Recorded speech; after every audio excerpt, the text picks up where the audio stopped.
প্রত্যেকটি ফেডারেশনে দুর্নীতি হয়েছে, প্রত্যেকটিরই আপনার শ্বেতপত্র আমরা চেষ্টা করছি যারা দুর্নীতি করেছে সেই বিষয়গুলি কালেক্ট করে সেটা জাতির সামনে প্রকাশ করা, এবং সেই প্রকাশে যদি সাকিব মাশরাফির নাম চলে আসে তাহলে তারাও আসলে স্পোর্টস থেকে বাদ পড়ে যাবে। বাট যদি তাদের নাম না আসে তাহলে আমরা এটা বিবেচনা করব যে তাদের দিয়ে কোনো বাংলাদেশের স্পোর্টসে কোনো উন্নয়ন করা যায় কিনা। দেশের ক্রীড়াঙ্গন অভিভাবক শূন্য, বেশিরভাগ শীর্ষকর্তাই বিসিবি, বাফুফে এবং ফেডারেশনগুলোতে আসছেন না। স্থবিরতা কাটাতে বিএনপির গুলশান কার্যালয়ে মহাসচিব মির্জা ফখরুল ইসলাম আলমগীরের সঙ্গে দেখা করেন ক্রিকেট ফুটবলের এক ঝাঁক সাবেক খেলোয়াড় ও সংগঠকরা। মিটিং শেষে সাবেক তারকা ফুটবলার ও বিএনপির ক্রীড়া সম্পাদক আমিনুল হককে বেশ কিছু রূপরেখা দেন সংগঠকরা। নাজমুল হাসান পাপন সহ যারা দেশের ক্রিকেটের ক্ষতি করেছেন সবার পদত্যাগের দাবিতে মঙ্গলবার বিসিবির সামনে মানববন্ধন করবে সংগঠকরা। বুধবার ঘুরে দেখবেন বঙ্গবন্ধু স্টেডিয়ামস্থ ফেডারেশন পাড়া।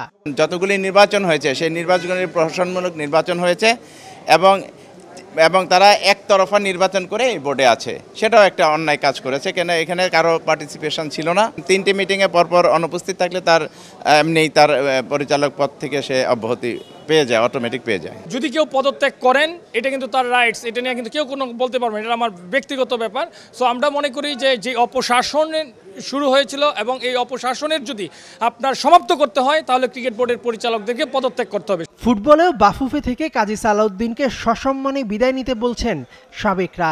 সঙ্গে অক্টোবরে বাফুফে নির্বাচনে যোগ্য সংগঠকদের দায়িত্বে দেখতে চান। ফুটবল ফেডারেশনগুলো সব দলীয়করণ করা হয়েছিল এবং দলীয় নেতৃত্ব ছিল, যার ফলেই শূন্যতার সৃষ্টি হয়েছে। আমাদের দিক নির্দেশনা দিবে আমাদের মহাসচিব এবং আমিনুর আছে, আমরা ওদের সাথে ডিসকাস করে, আমরা সালাম ভাই আছে, পরবর্তীতে আমরা একটা ইয়াতে যাব, আমরা একটা স্মারকলিপি দিব ফেডারেশনে যে আপনারা চলে যান এবং আগামী নির্বাচনে যাতে আপনারা আসতে পারবেন না। বাংলার ক্রীড়াঙ্গনে হট টপিক মাশরাফি আর সাকিবের ভবিষ্যৎ কি? এই দুই আওয়ামী লীগ নেতাকে কি আর দেখা যাবে বাংলার ক্রীড়াঙ্গনে? তদন্তেই হবে তাদের ভাগ্য নির্ধারণ। প্রত্যেকটি ফেডারেশনে দুর্নীতি হয়েছে, প্রত্যেকটিরই আপনার শ্বেতপত্র আমরা চেষ্টা করছি যারা দুর্নীতি করেছে সেই বিষয়গুলি কালেক্ট করে সেটা জাতির সামনে প্রকাশ করা, এবং সেই প্রকাশে যদি সাকিব মাশরাফির নাম চলে আসে তাহলে তারাও আসলে স্পোর্টস থেকে বাদ পড়ে যাবে। বাট যদি তাদের নাম না আসে তাহলে আমরা এটা বিবেচনা করব যে তাদের দিয়ে কোনো বাংলাদেশের স্পোর্টসে কোনো উন্নয়ন করা যায় কিনা।